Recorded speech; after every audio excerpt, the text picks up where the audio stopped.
Welcome to the Writer's Room. It's your boy Jayson, the writer, for the Writer's Room. This is a place where creators of all types can come together and we listen and we learn about their journeys and how they got to where they are and where they're going as well. So today we've got some amazing guests. Well, the jury's still out on that. We'll do our best. You guys will do your best. Do our best. We got some guests. We're going at the end of the show. I'll let you know whether I felt like they were amazing, whether they arrived fully in everything that they were doing. I see what you did there. You know? Yeah, I see what you did there. You know, whether they represented African or the diaspora well. You know, so we gonna see. We gonna see what we gonna do today. We have Fabian and DJ. No, leave the DJ out. G Money. Just G Money. Just G Money. All right. Today we have Fabian and G Money in the building, and they are representing Arrival Africa. We're gonna get into that a little bit, but before we start there, right? Before we start talking about Arrival Africa, we're gonna have a little bit of a game. Get to know you guys. Okay. That's good. All good. Yeah, okay. Is that okay? Perfect. This is called This or That. Okay. Okay, this or that. Tea or coffee? Coffee. Coffee. Okay. Lagos or Nairobi? Ooh. Nairobi just. It depends, but No, Lagos has got that crazy energy though. Right. yeah, you gotta hustle. Nairobi's a bit chill, you know. It depends. It depends on where you're I have to say Nairobi. Yeah, you're a bit biased. Yeah, though. I'm a bit biased. But you see, but look, Nigerian. You see, so I'm repping both. You know? Okay. Yeah. And you're saying? I would say Lagos. All right, I like that. I like films or series. For me, none. You don't watch TV? I don't. Why? Don't. Like my TV at home is for the benefit of other people. Unless it's football or basically tech stuff on YouTube. Yeah. I'm not really a movie, TV. I'm the worst. Wow. I've watched 3 movies in the last 4 years. What were they? One was that Final Destination, the latest one that came out. Okay. I was somewhere and it was on the TV. Then there's that Tyler Perry one. Again, I was somewhere and it was on the TV. Was it the Mia Cooper one or the one where... The one with Taraji, the bank robber thing. Oh, okay. Oh, yes. What's the one called again? What's it called? And I can't remember. Straw or something? Straw. Straw, Right. yeah. Yeah. And I watched That's one of his best work, actually. Some Spider-Man movie because my nephew's a Spider-Man guy. Okay. Yeah. What about you? I would say a film up to a few years ago. Because prior to COVID, it was definitely films. Okay. But since COVID, like, there's been a big void. Not much blockbusters coming out. So I kind of shifted focus to more series now. Okay. So I'm definitely a series guy now. But but my heart is really in blockbusters and films. All right. Jollof rice, Ghana or Nigeria? I'm gonna say something that's a bit controversial here, right? Watch your mouth, G. Listen. Watch your mouth, G. I don't know what you're about to say, but watch your mouth. Okay, I'm gonna say that Nigerian jollof is really good, right? I'm gonna say also that there's a certain kind of smokiness that Ghanaian jollof has that is really good as well. But I think the best jollof that I've had personally was Senegal. Really? Yeah. Need to make it out there. Shout out to Issa Rae. Senegalese jollof is just perfect. Okay. I've never had Senegalese jollof. I've had Nigerian and Ghanaian. I'm partial to Nigerian because I have that the most. Plus I'm 35% Nigerian. Oh, Anyway. here we go. I need you closer to your microphone. Oh, That 35%. That 35%. I will celebrate the 35% at every opportunity I get. I'm gonna do a DNA test just so it can say 37%. So that you can be more so you can sharp, you know what I mean? Whatever, man. All right. Plantain. Don't or even. Plantain. Plantain. Why is it, just by the way, these are men of Jamaican heritage, right? 100%. So why is it plantain for you guys? Why? Is it mountain or mountain? But you go on a mountain. Do you go on a mountain? But you say sustain. Is it fountain? But you say Or sustain, fountain. maintain. I'm just saying it's like We don't say maintain when there's or sustain. when there's a fountain, a mountain. Do you know what I mean? All right. Planting. It's All plantain. right. It's plantain. It's plantain. It's all right. It's okay. It's I'm okay. happy if you're happy. I'm happy with I'm plantain. Two ecstatic. things can be right at the same time. It's true. If I'm going into a Jamaican restaurant, I will definitely say plantain. Planting. Okay, I'm glad you know that though, because I the want my auntie food. will I need my she'll food. correct you. And what's more important is me getting I my give food. you less gravy. Afrobeats or Amapiano? I'm a piano man. I'm a piano. Mm. I'm a piano all day. That's also an interesting one because for me, it's like they're cousins, innit? Like, you know what I mean? It's like saying to Mother Africa, which is your favorite child? Do you know what I mean? Wow. So for me, it's like I love Afro beats. Yeah. I super love it, but I love Amapiano as well. Yeah. And I think that they give different things because, for example, when you're across the continent, in a club, you're likely to hear everything. Right. Whereas if you go to SA, you might just hear Amapiano. That's true. Or, you know what I mean? So I think it's you can't like... But I'm a piano and essay is a vibe though. Like it's a proper vibe. I feel like G's really good at being diplomatic. You see how he didn't really answer the Ghana or Nigeria? He went straight to Senegal. But I thought this was like getting to know you kind of thing. I'm understanding that he's diplomatic. But that music thing though, but you have to say Mother Africa, man, has many sounds. Yeah, man. it's true. You know? Live band or DJ set? Ooh. I'm not gonna be diplomatic here. I mean, I could do. Yeah. No. I could do. Well, I'm a DJ. Yeah. I love DJing. I love live music as well for my personally to experience it. But I'm a DJ, man. I love crafting sets. Okay. Yeah. Live music, mate. All right. Solo trip or group travel? Got to be solo. Yeah, I'm just trying the whole solo trip situation. My first solo trip was to South Africa.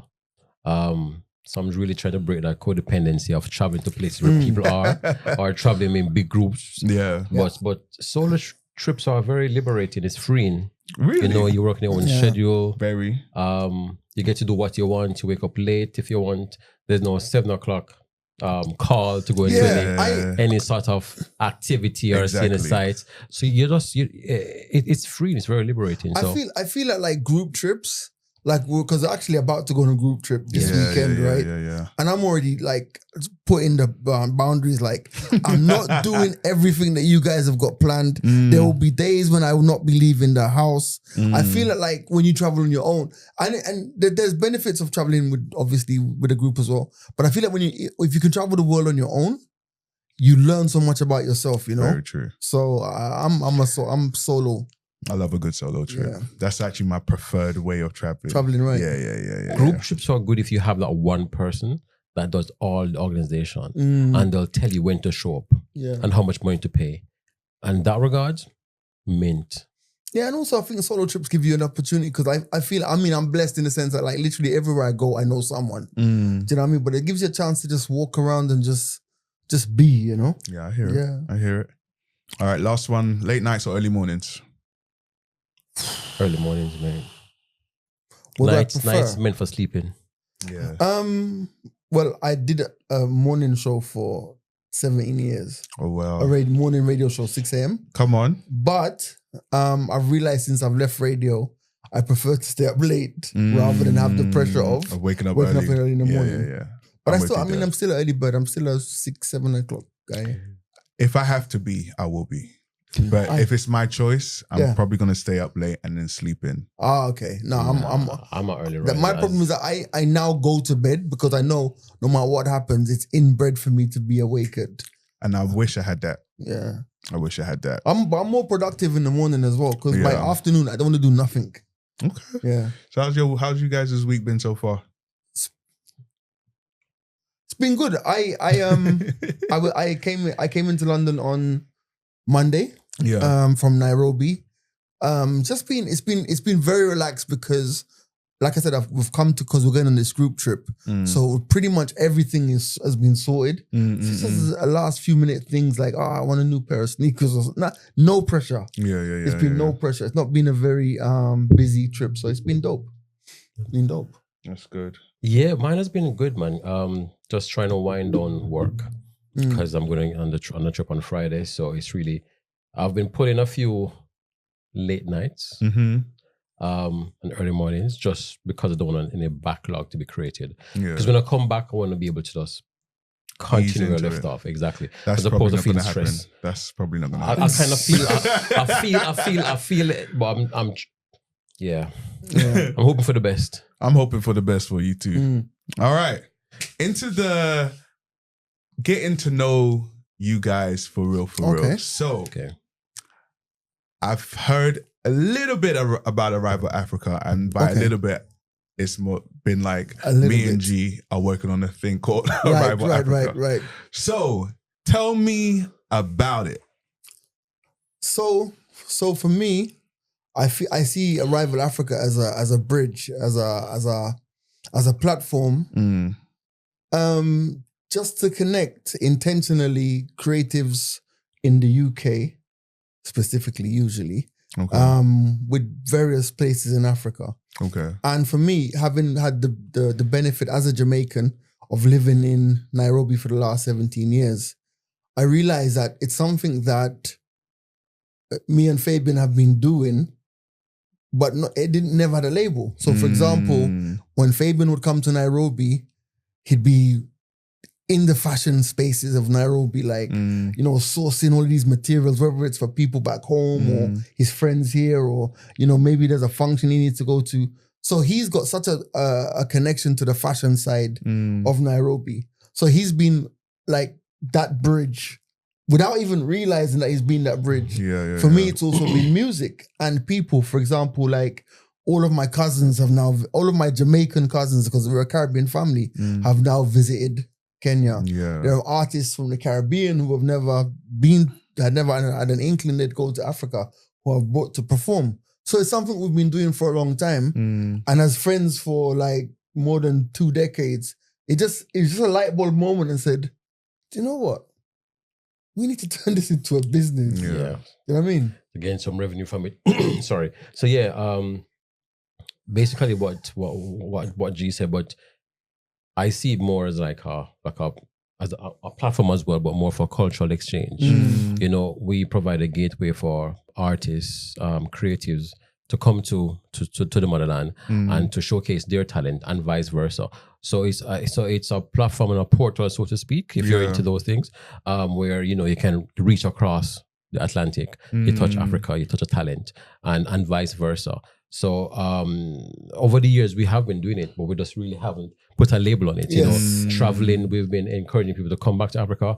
I've brought trips or groups of people to Nairobi numerous times. I've been here 10 times now, just so I can get a bit closer to the city, to really understand the city itself, and just be a part of it. So we're really going to use Nairobi as a launch pad in terms of one of our first events, and then hopefully we can get something on this side to the UK. But it's really a host of activities we plan, just to showcase a lot of talent. Okay. Yeah.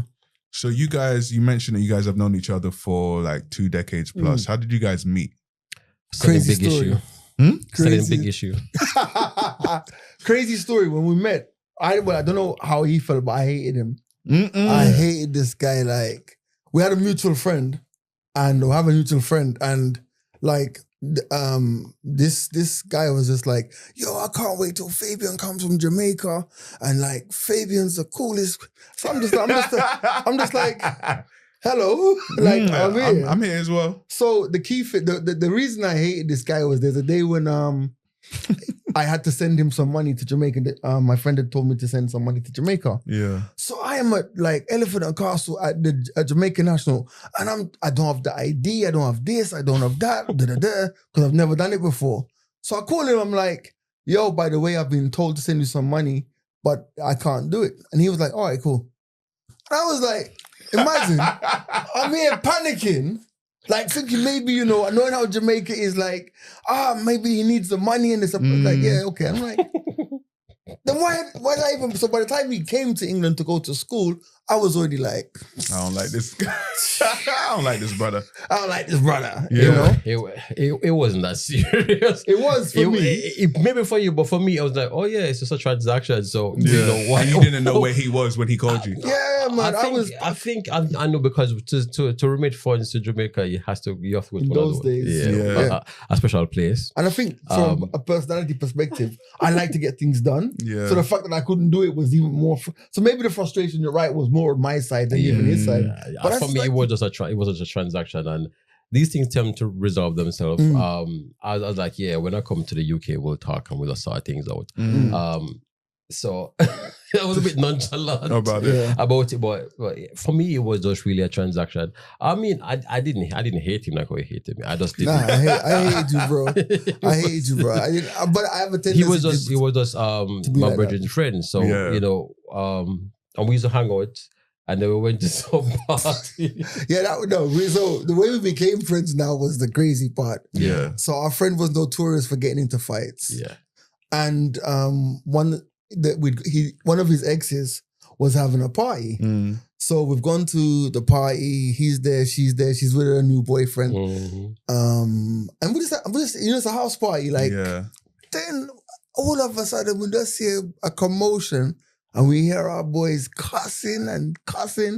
So I look at Fabian, and Fabian looks at me, and then we see our boy come out, and he's like cussing, and he's like, "Yeah, let's leave this place." So I was driving. I remember I was driving. So we get to the car, and I'm just like, "This night is a mad one." And then the chick comes out of the house, and it's raining. And she's like, as it does in "You've London. spoiled my party. You've spoiled my party." And I just looked at Faber and just started laughing. It's like, this is wild. So we went from there to another party in East London where it was now a proper party bash. And yeah, that was it, man. Proper bash with some funky. Yeah, oh my man. God, it was a proper bash. So like, I think that like kind this. of, lifted the mood. That's good. And then that's the start of the friendship. That's the start of it, man. That's the start of the friendship. And we'll just continue from there. So the conversation now, so you've been friends this whole time. You've been doing bits and bobs, like kind of not connected, but connected at the same time. Yeah. It didn't have the umbrella of Arrival Africa. Right. What was that initial conversation between the two of you? It was the last time I was here, wasn't it? Yeah, because what happened is because when my contract ended earlier this year, that's right. Yeah. I went to Nairobi, and I think I was there for 6 to 8 weeks. But we've always wanted to do something in Nairobi on the entertainment side, on the event side. We kept on brainstorming, what can we do? Because we've been to a few countries, and we've seen how people organize events. And we're like, but we could have done this with our eyes closed. So we were really looking for an avenue where we could capitalize on what we've seen so far out there. And we just kept on brainstorming. And then when I came back to the UK, after I went to South Africa, wherever, then she's like, yo, I have this idea now. All that we've been doing together in terms of traveling, meeting people, going to events, hijacking events sometimes. True. We're going to get into that. Gate crashing, whatever. True. Let's just package it into something different. But what we're going to do, we're going to build on it. So we're not just going to do like a premium event. We're going to create a whole platform. Culture, Our cultural exchange. So whether it be fashion, whether it be food, whether it be a day party, a club scene, wherever. But people will always want a space where they can enjoy themselves and just be, and just be with good food and good music and good vibes. Yeah. So that's how Arrival Africa came about. The Arrival part was his name. He coined the name Arrival. I was like, yeah, man, let's put Africa to it. Arrival Africa, So they became Arrival Africa, and then in a couple of days, I did the whole business side of things, registered the company, applied for bank accounts, got them, and now we are talking about some artists and some events that we need to do across East Africa, because we have more connections in East Africa, Nairobi, Rwanda, Uganda, around that side. West Africa, I need you to tap in. Continue. Yeah, we're going to move east towards west and then south. Because it's always west towards east. Exactly. So we're going to go it east the other towards way. west. Yeah. So we just want to get a hold of, just launch proper. Right. And then we take it from there. And I think to add to what Fabian has said as well, it's like this thing came together so organically. And then for me, I'm a really believer in signs, you know? And it's like one of the biggest signs for me was that the DJ AG online, he's our first project we're bringing to Kenya. Okay. Exclusive for your podcast. All right. Exclusive. Yep. Exclusive, guys. So we're taking AG down, DJ AG down in November. And for me, when I talk about signs, it's like I met Robbie from AFTV because they were in Kenya. Okay. And he kept on saying to me, you know what, DJ AG would really work down here. DJ AG would work down here. Didn't pay any mind, and he was supposed to make a connection. And then when I did a bit of a deeper dive, I realized that AG was managed by one of my best friends who passed away. Oh, wow. His former business partner. Oh wow! So when I reached out, the connection was because we knew about each other. We'd actually worked together on a project before, so it just felt very, very, synergistic. And it's gonna be mad fun. And just you see, Arrival Africa. If you think about AG bringing his platform to Kenya and the exposure that gives to Kenyan artists who don't usually get that level of shine on this side of the world. That's true. And then also, doing what we can do to also to reaffirm his brand there. So, AG is big globally right now. But, we can start in Kenya, we can go to Tanzania, we can go to Uganda, we can go to Rwanda.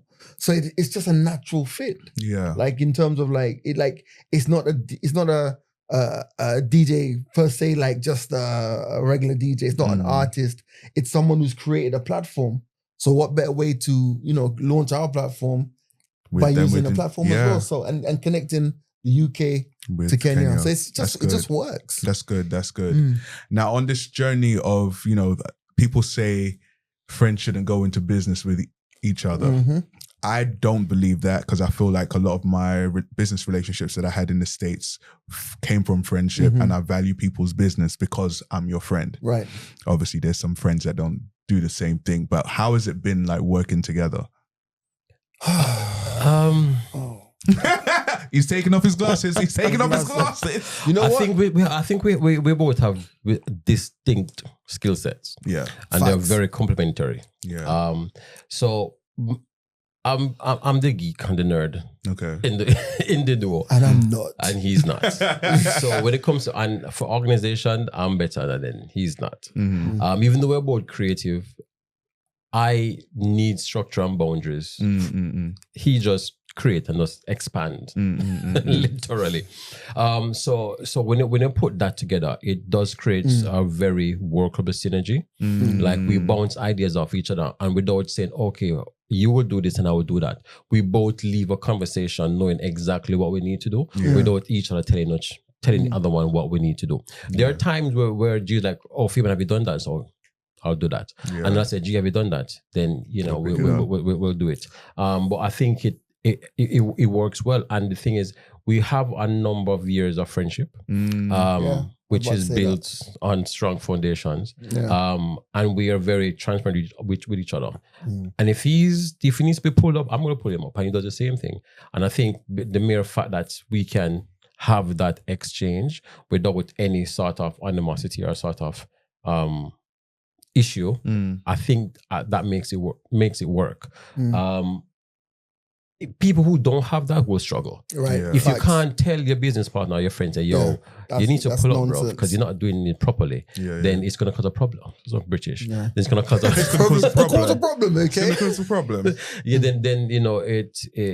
So you just need to be open and honest and just do the work. If you say you're going to do something, just follow through. I think for me, what makes it a lot easier is the fact that we've been friends for so long. And honestly, I'll say this, that Fabian's probably one of the few people on this planet who pulls me up regularly. Because you see, especially working in media and working, I don't want to I've been a leader all my life, and that sounds like it might sound a bit arrogant, but I've actually been in a lead position all of my life, right? So it's very easy when you're in that space for people to just kowtow to you and be like, oh yeah, you know, your opinions are great, and oh, it makes sense, even if you're going down the wrong path. Yeah. Whereas he is more, even not just for business, even in my own life, he'll say to me, gee, you know what, by the way, that ain't the way to do it. Or, you know, you're being selfish here, or you're not. So having that level of respect and having that level of knowing that, like, as much as sometimes you may say something that, like, when you think about it, like, you know, actually it makes sense. Do you know what I mean? So I think that's what governs it. And we're so different in terms of working style. Like, I work in bursts. Chalk and cheese. So I can have 1 week of just creativity is just oozing. Yeah. Then I have another week where I don't want to do anything. And vice versa. So you know what I mean? So and when it comes to the organizational, like, I hate that stuff. Yeah. Like, I hate that whole thing of VAT compliance and all that stuff. You know what I'm trying to say? Like, but he knows that 5 years down the line, this is gonna come back and bite us in the ass. So get it sorted now. So that there's no issues in it. Yeah. So yeah, it works. And I think also kind of knowing your background and what you guys do outside of Arrival Africa, you guys are kind of almost always at the top of your game in terms of the positions that you hold. Right. So how has it been? I mean, I guess I can answer this question based on what you guys have said. You guys have found a way to kind of navigate egos and kind of bring them down when needed, when they need, and also a certain where, listen, I'm strong in this area. Right. So we're going to have to go this way, and, you know, Yeah, and I mean, for me also, my career was radio. So I've worked in radio for like 30 years, and I left radio last year in June, after being behind the microphone for all of my life, literally all of my life, you know. So this has coincided with a time where I've had to control my ego, because you see the disastrous route for someone who leaves any high profile field is when you try to hold on and you're trying to I want you to give me the respect you used to give me when I was on the air, and I want to be the man still. My life has become so quiet, and it's intentional. So building this in silence, and building this with a clear mind, and building this unencumbered by, you know, the ego that media sometimes gives you, it's just been a great space for me to also evolve to the next phase of my life as well. That's good. So with, you've talked about DJ AG online being part of the first event for Arrival Africa. What else do you guys want to do? So I know you've got ties to fashion. You want it to be like a cultural exchange platform. But for the person that's watching that doesn't even know what a cultural exchange would be, what is that? So we're just fine-tuning our 12 months plan in terms of activities. We're trying to spread them across the year in terms of 3 to 4 big activities, and about another 3 to 4 smaller ones. The first one, obviously, is AG. We want to do something on the culinary side in Uganda or Rwanda. Which one? Confirmed first, basically.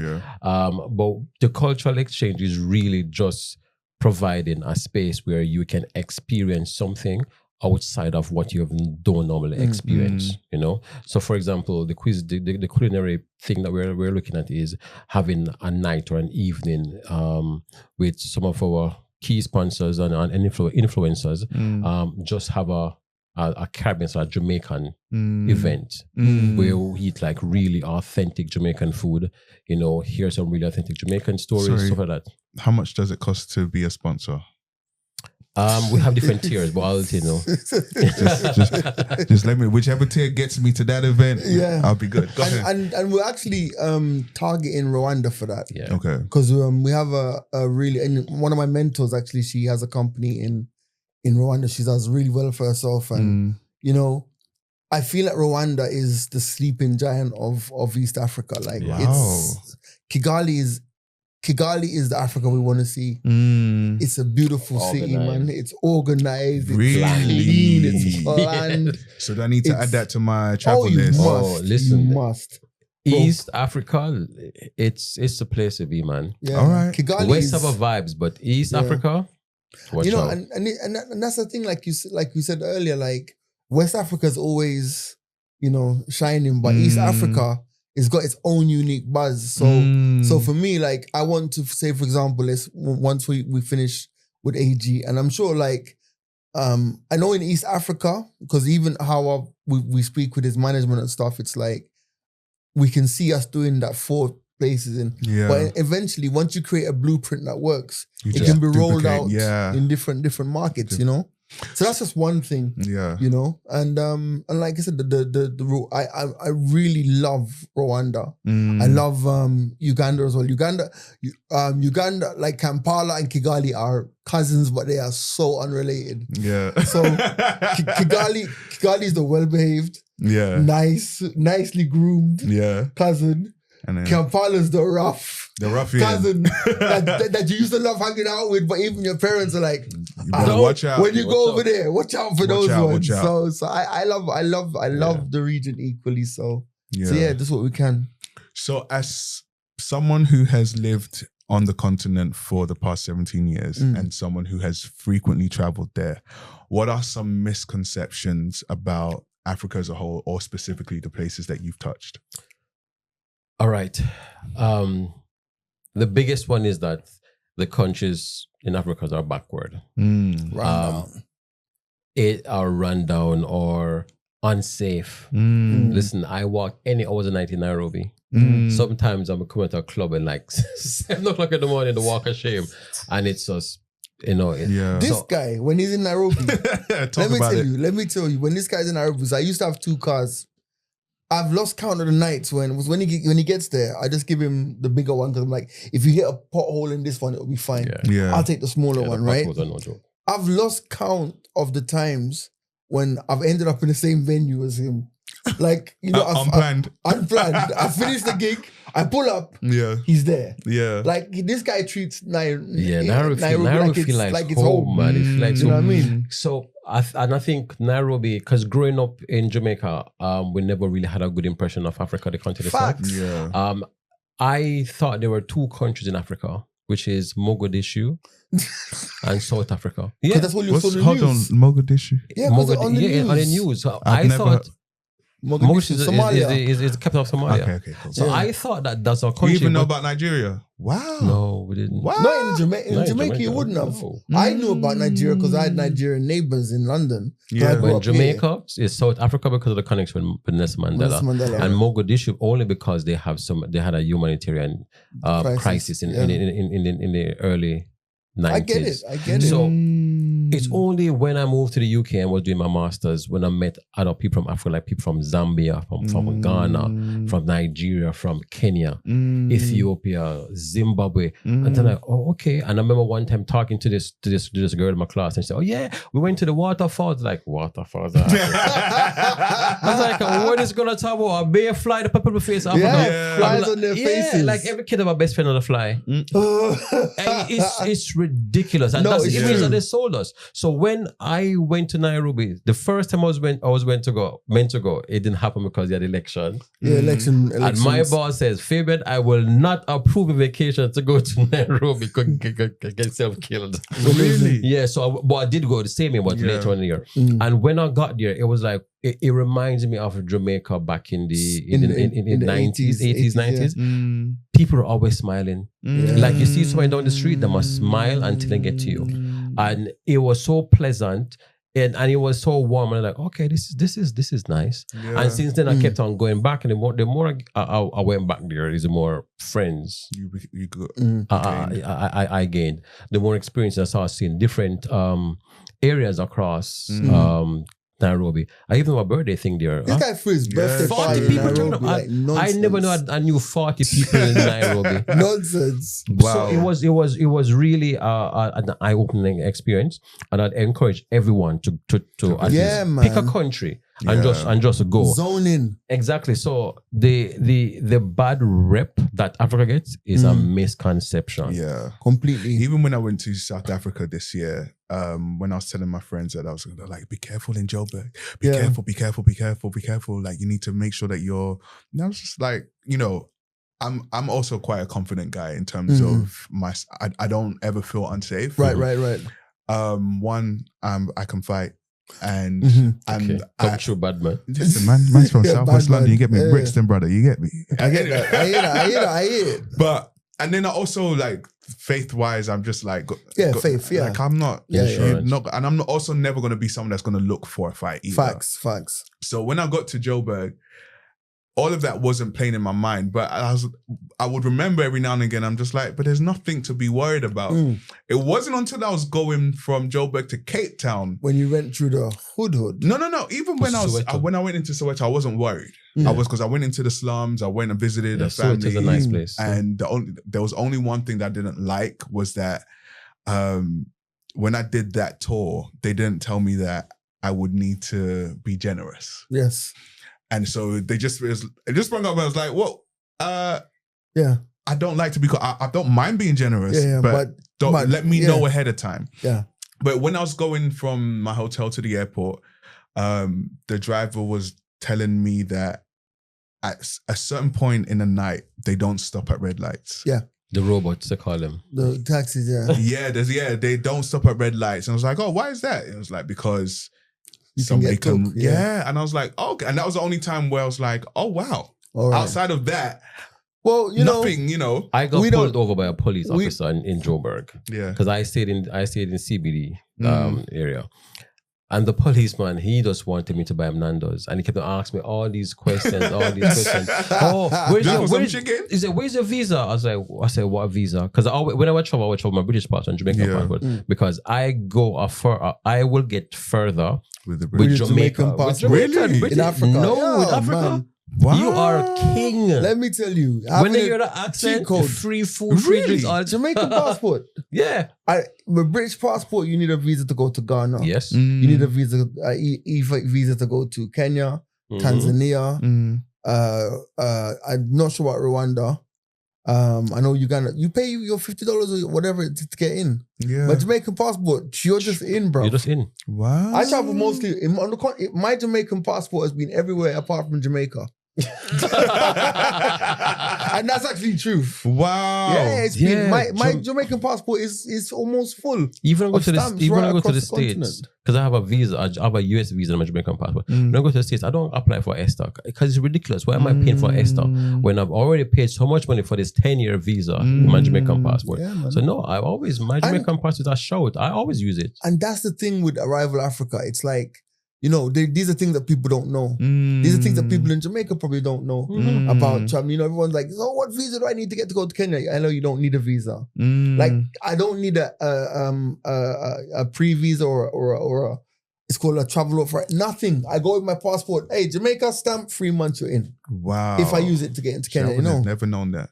Yeah. Today is old. Nigeria is the same. Like Jamaica, Kenya is visa free for all Africans. Okay. Nigerians will charge you for visa. Won't. No. Listen, there'll be no Nigerian slander. No. Unless it can be confirmed. I am 35%. Somebody drop something in the comments. No, actually, my friends from Lagos, Nigerians don't need visas to come to Kenya anymore.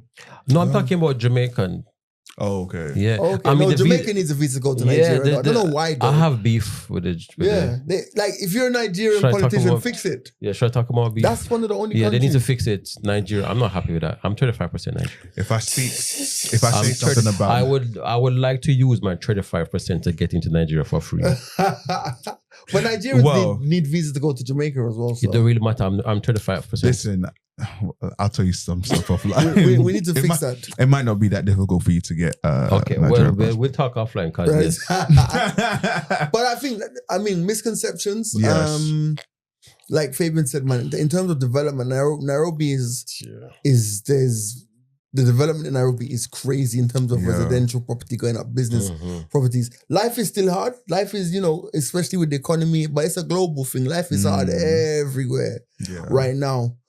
But in terms of a place that you, like you said, it's a place where you feel at home and it's it's like there's nothing that I could possibly have, nothing I could have in the UK that I don't have in Nairobi. You know what I'm trying to say? It's like, and in fact, my life in Nairobi, I think is better than most people in London.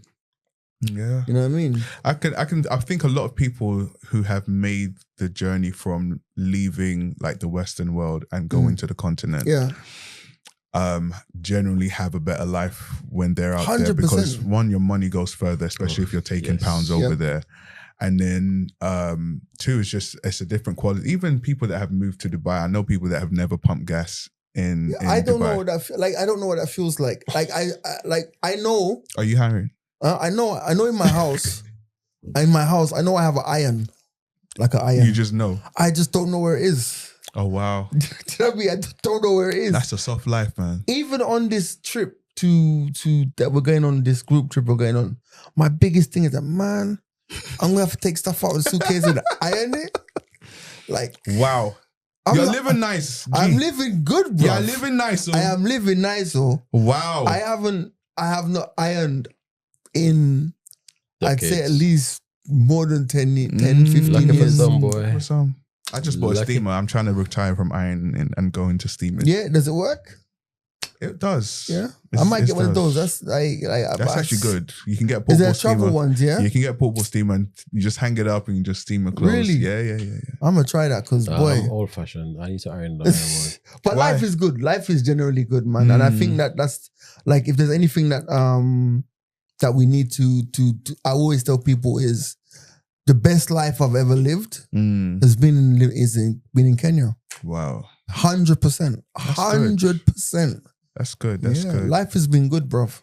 It still is. So you're telling people now that they need to arrive in Africa so that Arrive they can in Africa, man. experience. But I've been saying it for a while. I'm like, if I was Nigerian, if I was Kenyan, if I was like anywhere from like, you know, and I was in the UK, I wouldn't be thinking about like retiring over here and stuff. Why would you do that? Yeah. I mean, people always say you want to be close to family. Me, I'm telling you. Especially if you've got family all over the world, it's like, where are you actually close to family? Just FaceTime. Exactly. Yeah. And the thing WhatsApp about it video. is, there are people who live in London. I want to be close to family, but you haven't seen your cousin for 2 years. It's true. You know what I'm trying to say? Like for me, I know 1, 2, 3 times a year. Like this is my, third trip here this year? My cousins don't even know I'm here right now. But I saw them like 8 weeks ago. Yeah. I know I'll go to Amsterdam and see my niece and nephew, my brother, Yeah. and stuff. And when I go there to share moments with them. This thing of I want to be close. Listen, man, give your family another access. Because the way I look at it is like, you're in London. So my sister's in London or my cousins are in London. If they ever want to spend 6 months in a different country, I've created a space that they could do that. Okay. Imagine.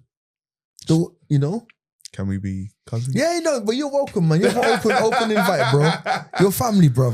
Come on. You heard it. You heard it. It's documented. You can't take it back. I won't. All right. I'm going to take this moment real quick to just say that the Writers Room is sponsored by, we ain't got no sponsors yet. So if anybody's looking to sponsor, go ahead and drop something in the comments. Back to you guys. And by the way, you should sponsor because what's happening on this podcast doesn't usually happen on podcasts, especially in the UK. So you should be sponsoring this, especially if you want to interact with the audience who are doing things. Listen, I'm not gonna. Let it go. I'm not gonna cry. Let it go. I'm not gonna cry. Man up, Jayson. Man up. All right. I've got a dilemma for you guys. All right. Nice. Let's go. We're gonna talk about something. I've just recently got into this whole Reddit thing, and when I say recently, like I downloaded the app maybe like 2 months ago, and then it was, as you know, we're coming back with episodes for the Writers Room. I was like, let me start, because this is where a lot of people pull their inspiration from. Yeah, pull the inspiration from. And it is a rabbit hole. Like if you're not careful, you can spend really, hours. Yes. All right. So I've got, this one is related to business because you guys are business partners. All right. So this is a long one. So I have a father who left our family to start a new one with our neighbor when I was 13.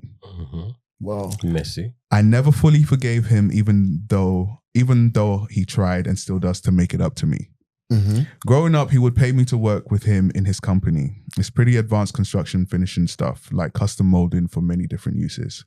I worked with him on and off through college, and I've gotten very good at it.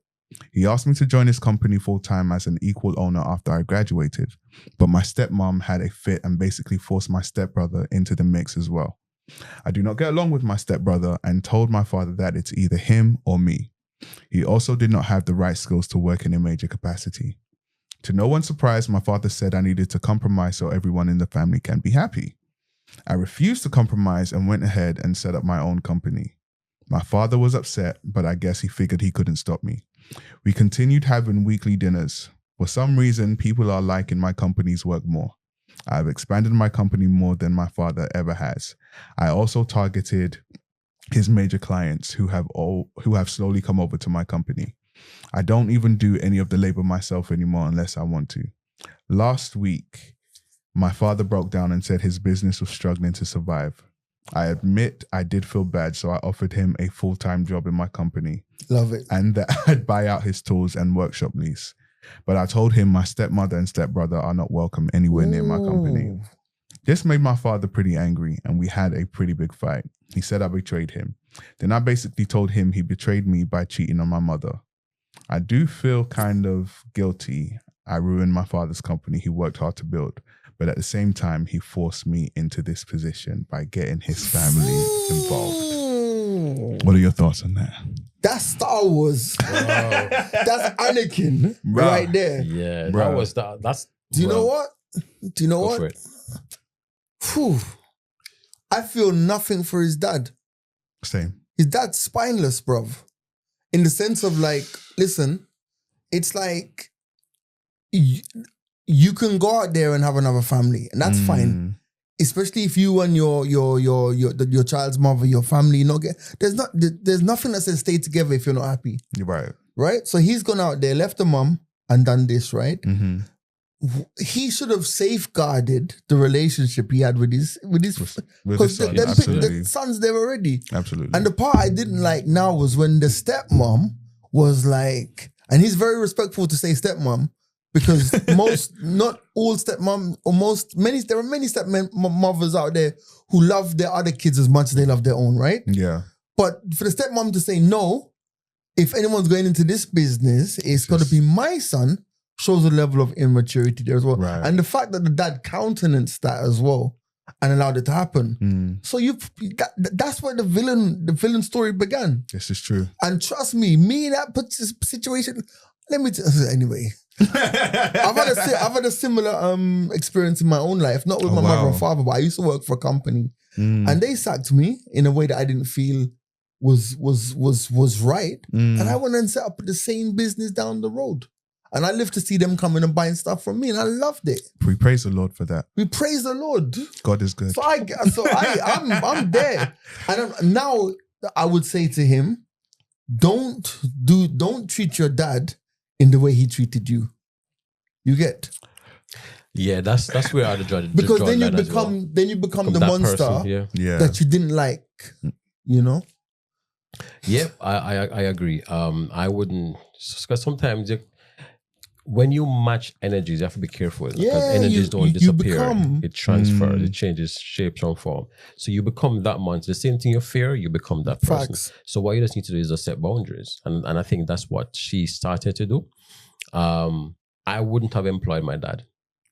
But I would buy his company out. I would buy his company. Yeah. Or I'll give him a loan, but I wouldn't employ him. I wouldn't let him in like that. Regardless of what he did, I would have forgiven him. I won't forget. I would have forgiven him, but I wouldn't employ him. I'll probably give him a loan or buy his company or something, but no, he's not going to be my employee anytime at all. And with a respect as well, I don't want to do that for you. So I want you to still be a man. There's an opportunity for you to redeem yourself and be a man. The stepmother though, she and her child is not coming in my business. I'm sorry. Facts. Yeah. That's like a weed that's gonna keep on springing. No matter you pop the head off, it's gonna keep on springing. Right. I'd just buy him out. Like buy him out, give him a fair offer so he has his money to look after himself and his family. Yeah. But I wouldn't bring him in. But he deserves it, man. Do you know what I mean? I agree. I think when you start breaking when you are the instrument that breaks up your family, I think that all bets are off. Like any type of loyalty that you expect from your children, if they give it to you, it's great. Yeah. But if they don't, to me, it's what you deserve. If you are the instrument that broke your family. I mean, not even from a broken family perspective, but I look at my own experience with my own father, where my mom passed away when I was a kid, and my dad was just never around. Then I look at the success that I've had in my brother. I said to myself, boy, my dad missed out, boy, big time, like big time. He would be balling, right? Can you imagine? Like he would be balling right now. It would be like, Dad, what house do you want? Which island do you want to build? What do you want? He would be balling. So it's his loss. And I think about even my relationship with my dad now, because I don't have the father-son relationship with my dad. However, I've been able to let go of a lot of any type of resentment, unforgiveness and stuff, because I have a baby sister and he has been very present in her life. And, you know, when me and her talk, I don't ever hear her complain about, you know, my dad. So I'm always like, I can let go because I know that had you been in my life from the beginning in the way that you were with her, it'll be a very different type of dynamic. So I know what it is to want to do something in the father way, but there's always that little apprehension, you know, I'll do it for my sister because my sister has a father, and out of how he's been with her, I can say, you know, I'll do this for you and blah, blah, blah. But yeah, if it wasn't for my sister, I don't know whether we would have that. I'll probably be saying, yeah, listen, my mom can get it all day, but right. Exactly. And you can benefit because you're still with my mom. But exactly. Direct. I really think sometimes that, like, when you have conversations, especially with people who have had a relative level of success and their father's not been around, you just wonder to yourself, like, yo, like, did you treated your responsibilities like a lottery? Do you know what I mean? Like a lottery, and guess what? You lucked out. Do you know what I mean? You lucked out, you know? So, you know, I remember I met Fabian's dad years ago. And just the week or so that we spent, like, I can see so much in terms of the discipline that he had in Fabian, you know what I'm trying to say? So it really makes you think, as much as you grow up without the impact of your father, and as much as we skirt around the issue, it does have an effect. And there are days when you sit down and you think to yourself, I wonder if it would have been different. But then, you know, ego kicks in, you're like, nah, you know what? It's better. Do you know what I mean? Yeah. You know? That's good. You mentioned discipline. I'm going to just come back to Arrival Africa. Knowing that you guys have your hands in different pots, like how are you balancing, or how do you plan on balancing being, you know, founders, CEOs of this, what I believe is going to be something large for the continent and globally, and then your other ventures? Because it's not that you guys work 9 to 5, you actually have other ventures that you're involved in. Right. For me, it's a juggling act, man. Because my day job is very stressful. And I use every brain cell from 9 o'clock to like 9 p.m. I've heard the stories. Yeah. So when I'm plugged into the matrix, I stay there until I plug out for lunch, and then plug back in. And by the time I finish for the day, I have 2 brain cells left, and that's one is to shower, one is to go to bed. There are a number of things I have, because I also have a catering company. Right. I'm also doing some writing, which I'm hoping to get back on. Speaking of that, we're not going to talk about that. Right. No, but I think it could be something, you know, obviously I want to be paid for what I'm about to say, G and Fabian. Okay. It could be something that, you know, you introduce into the mix. Yeah, go ahead. I'll send you my bill. No. And that's the beautiful thing about Arrival Africa is that, for example, there's even a real estate angle. Because there are so many people now who speak to me about buying property in Kenya. And there's another friend of ours who has bought like 5 over there. So I referred someone to him the other day, and the guy just bought a unit in Nairobi. And I'm like, you know, we just did it because we're friends. But this could be a component of the things that we're... Because a lot of people are expressing, especially Black Americans, a lot of people are moving to Kenya for some reason. Yeah. I don't want them there, but yeah. Nah, seriously. The whole country, you know But what I mean? in terms of juggling, I think for me now I have time. I have time. Like I said, I don't have. I laugh amongst my friends and said that I'm the most comfortable unemployed person right now, and I have time. Like, but you're not unemployed, G. Well, I'm not technically unemployed. Technically, but you're not unemployed. I just don't have a boss. Yeah. Do you know what I mean? Yeah. I still, so how I divide my time, I know Friday, Saturdays, I'm going to be DJing 9 times out of 10. Sunday is my day to just vegetate and watch football and chill. Monday is my day of like physio and spa and all that stuff. So I go like every other Monday. And then the week for me starts on Tuesday. So Tuesday, Wednesday, Thursday, I'll be in my zone. And if I need to be in my zone outside those times, I can still, like, for example, yesterday I was working on a document yesterday. So it's there are weeks, sometimes weeks. I can tell you there's sometimes weeks I do nothing but wake up. I want to be like that when I grow up. Listen. But I call it, that's actualization though. Yeah. You know what I'm trying to say? Like and I'm intentional about that. Like, and I tell people that when I left the UK to go as a kid to go to Jamaica, because I was raised by my grandmother. When we went back to Jamaica, my grandmother would have been 51, 52, and I was about 9 or something like that. And it's only as an adult I appreciate that, but she didn't go to Jamaica to work. She just sat under the mango tree and under the ackee tree for the rest of her life, literally. Wow. Like there was no, so she'd built houses, she'd bought property. I don't know, my grandmother's a hustler. Yeah. So the last 30 years of her life, she was just chilling. So for me, I said to myself, if she could do that, then I want to do that too. But not to the extent of just sitting under the ackee tree or the mango tree, but also just being in a space now where, this year alone, I've spent like 4 months on the road. Vietnam, Thailand, Hong Kong, Amsterdam, now Jamaica. Stamps. It's a beautiful life. It's a beautiful life, man. And it's not, I'm not rich, but it's just being able to plan more. So I'll go and I'll DJ for 4 months straight and I'll just like chalk up the chips. Then I'll just go and enjoy them. You know what I mean? Or something like that. That's my excuse. I'm hoping to get to that point at some point in time. But yeah, my many tentacles are a bit sporadic at the moment. Because I also do some advisory work, which takes some time, takes a lot of time. So I'm trying to scale back so I can make space for Africa and to get back on the writing horse, because I need to finish up. The more project I started, right, and in the writing space, I need to finish. Amen to that. Amen to that. All right, so we're coming to the end. So I've got this game. Nice. All right. I like this. All right. This is an improv game. Okay. So you guys will look at number 8 and read the prompts. You guys can decide how you're going to do this. So I am the person that's coming in for an interview at Arrival Africa. Okay. You guys get to decide what the position is. Once we yell action, you need to make it bigger. I know.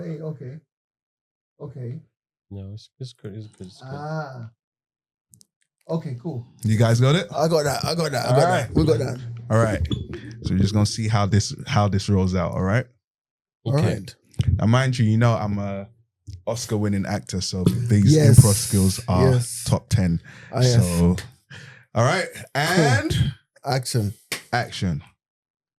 All right, so Jayson, thanks for coming in today. Thanks for having me. I know it took some time to get here, but the journey was long. I just want to say that's good. Well, I'm glad you're here. Thanks. Now, the position on offer is creative director, and what we want is someone who can deliver the plan we have for the next 12 months. We need someone to be very creative, someone who can think on their feet, someone very witty, someone who's very resourceful, because working in Africa is different from working in the UK. You have to have connections and you have to be able to chop and change, as we call it in Jamaica. Okay. All right. So the first product we have come up is AG Online. All right. Okay. How do you envision him broadcasting from a shopping center? AG is a person. Yes. Okay. So how do you envision, that delivery broadcasting from a shopping center in Nairobi to the nation? So I think first you need to make sure you have like TVs, okay, and like some type of tool where people can see, okay, him in the shopping center. Okay. Sorry, what was the rest of the question? No, how do you? All right, yes. So we have screens. Yes, screens. That's what I was going to say. So we have screens. Yes. We have reliable connections to internet, so you can stream across multiple platforms. Right. The viewership, they'll be viewing from somewhere on their mobile devices or laptops or tablets. Okay, so you want them to see AG on. Oh, so they're going to see the guy AG online. Yes. His name is DJ AG online. But that's fine. But know that is DJ AG online. Now reimagine, imagine again? Exactly what we're trying to do. Okay. Now, how do you envision us reaching a very wide audience? I think that you should like social media posts help. Okay. So like maybe perhaps using Instagram and TikTok. Okay. So like maybe get somebody like to use like a Canva or something like that to create an ad that says AG is going to be online and you can watch it from the shopping center, right? Okay. And yeah, I think, make it colorful. Right. Make it vibrant, and word of mouth helps as well. If you have the budget, you could do a TV commercial. They can come on the writer's room and talk about it. I don't know. Yeah. The question I would ask you before you do all of that, I'd say, are you familiar with any of his past work? I'm familiar with the letters H and G. Okay. And I'm familiar with the online presence. Okay. Generally speaking. Okay. Yeah. Okay. So what does this AG Online do? So he's a DJ. See, that's the question I would ask you. Oh, you're going to ask me what he does? Because the reason I would say that is because maybe a better idea would have been or a better answer might have been to say, I would see first what he's doing to see how we could replicate the success. That's what I was going to say. Next. That's what I was actually going to say. No, I was going to say that, and then I got flustered. Okay. Right. A bit discombobulated. So no, yeah, it's just all right. You're amongst friends. It's all right. Okay. So now that we've passed the planning stage, right? Now, what when artist? did we plan? No, go ahead. I'm sorry. I'm here. No, what artist do you think we could bring on stage to perform with AG that you think would reach that we? I love a good to fit. Perform on stage. That's tough. Initially, I was gonna say, like, Tony Braxton. I feel like you're making fun of me right now.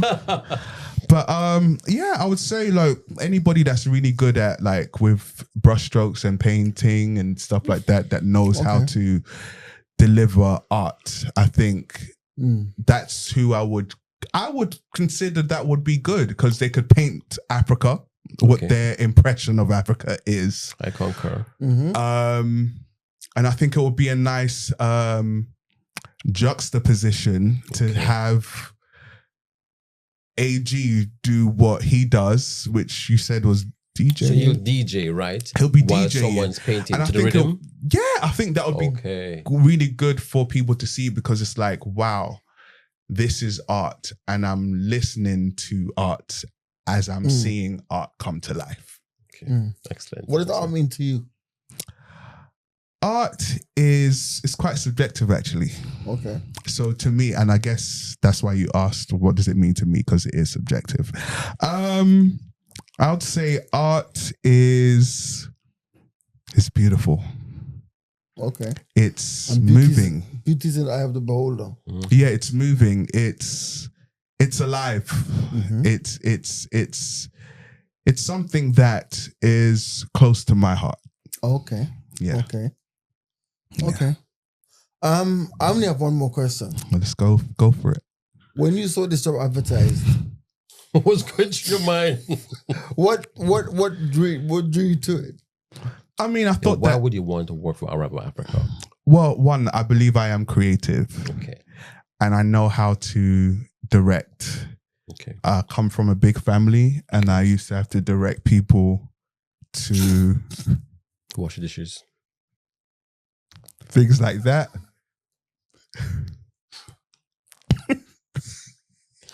Okay. I would have to create schedules for, you wash your dishes on Monday, you're going to do the sweeping on this day. I've had to, I've had to use Crayola, the crayons to create and that's art. Complex. It's complex because if you don't buy the right ones and use the right paper, then it could be a shambles. Okay. Directing, I've also know how to take direction. Okay. If you're familiar with like sat nav, it tells you to go left, go right. So I'm really good at taking direction in that sense. And yeah, I just felt like I could bring all of that to the table. And I do believe in when you take trips to the continent, you actually arrive in Africa. Right. So I just felt like with me being Nigerian, I was born in Nigeria, so I arrived in Africa. Right. So I felt like I connected with the name of the company. I know how to create. How good would you say you are with directions?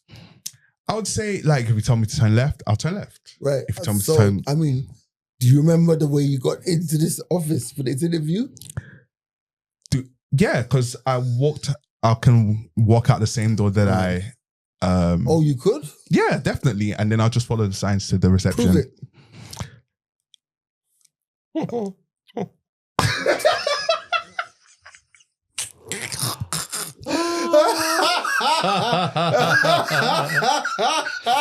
Demonstrate to us how you take directions carefully.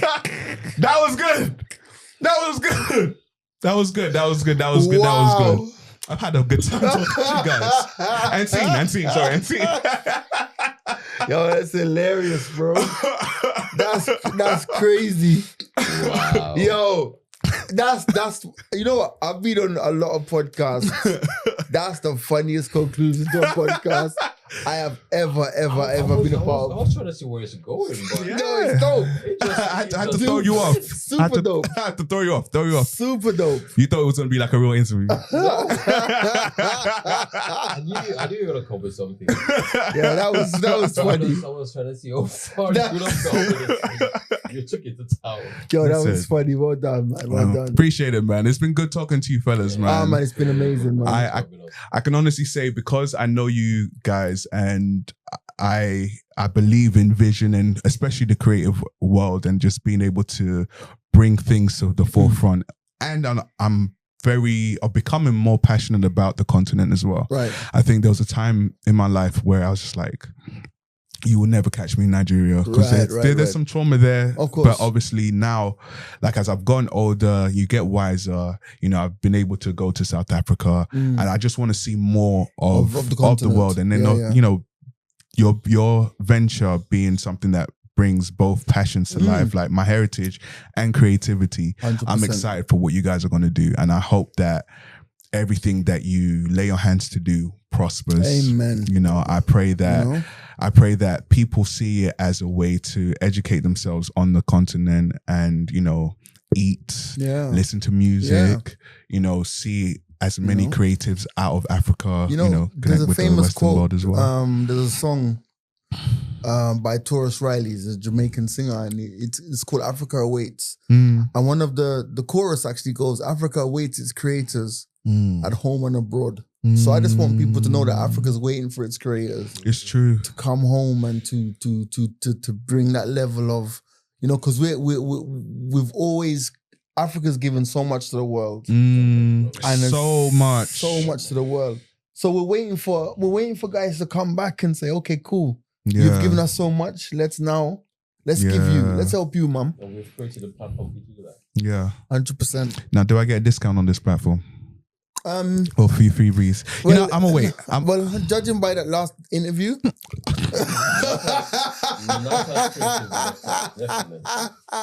Listen, if y'all need somebody to teach improv, if y'all need someone to sing a little, sing a little bit, sing a little something, You're project manage a little something, let me know. And not only that, but any way that I can support. Like, I'm sure there's going to be opportunities. Want to make sure 100%. I can come out. Yeah. Guys, it's been a fun time speaking with the co-founders of Arrival Africa. Where can they find more information about Arrival Africa? The website, I think, is up now. It's arrival.africa. Okay. The Instagram page is just launching. Mm-hmm. All of our personal pages. I'm at G Money is me. Babs_. Mm-hmm. Mm-hmm. Yeah, and just keep it. Just keep it locked. I mean, end of the day, like that's where as we build a platform, Arrival.Africa is the simplest domain you'll ever. Yeah, sure. Here, Arrival.Africa. Yeah, and that's where you can find out more stuff about us. I'm excited, man. And AG Online is coming. That's AG the first Online event. End of November. It's going to be amazing. It's going to be good. So this episode... And this is exclusive. It's exclusive. So y'all ain't hear it anywhere else but here. Okay? Yep. Arrival Africa, their first event is the end of November, featuring DJ AG Online. In Nairobi. And not just featuring AG, but featuring you guys. Because you guys are the one, you guys are the brains and the, I would say beauty, but yeah. Right. So the door is still over there, yeah? We've enjoyed ourselves. But no, yeah, it's going to be a good time, and I can't wait to hear the stories from it. And then hopefully next year, I can't wait to be at something in Kenya. Yeah. And then when you guys do stuff here in the UK too. Definitely, man. It'll be great, man. After God's ears, man. Yeah. Guys, thank you for watching. It has been The Writer's Room. Make sure you follow, like, share, subscribe, do all that good stuff. And I can't wait to see you guys again in another episode. Peace out.